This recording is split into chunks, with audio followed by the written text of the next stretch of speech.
Do you want power? Sure enough power? But I'm going to tell you how to get it. And I'm talking to those who are of the faith of Christ our Lord. If you're not of the faith of Christ our Lord and you're not looking for power through him, this is not the video for you.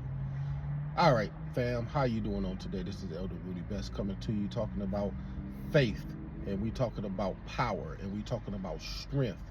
How did they actually come up with this power and this strength as we talk about in the Bible? Well, you have to realize that they was prayed up. A lot of us say we need to go pray and fast and seek God's face, and then when troubles come your way, you know, things just fall out of your way. And that is very true. However, you got to realize how they prayed. They was constantly praying. They was always in communication with God, and they was not consumed with the cares of this world, but they was more consumed with the cares of the kingdom of heaven and what God wanted them to do. Their focus was kingdom focus. It was not earthly focus. So if you want true enough power, we have to move away from what we look at today. I want you to think about Elijah. Elijah, we talking about 1 Kings 17th chapter, starting at the first verse. And I'm not going to read it for you, but you can read it on your own time. But we talking about a man of God who didn't go there and pray, but he was already prayed up. How do you know he was already prayed up? It's because when he came on the scene, he did not pray and ask God to shut up the waters from heaven.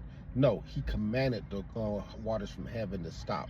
He didn't say, Lord, will you stop the heavens from flowing with rain? No, he said, I declare this day that it will not be rain or dew. And he spoke that in faith. See, that's the other thing about power.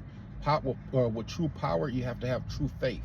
True faith comes from exercise. You have to exercise your faith on a daily basis on the small things. You got to trust God for small things first, and then you can start trusting God for the big things.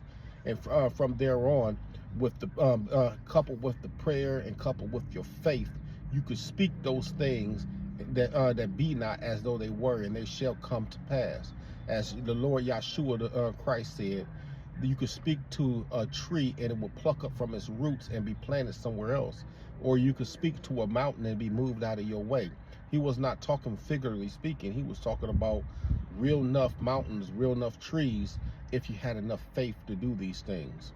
Well, fam, this has been Elder Rudy Best coming to you once again with Kicking Off the Cap. Please subscribe, share, and comment. Talk to you next time. Be blessed.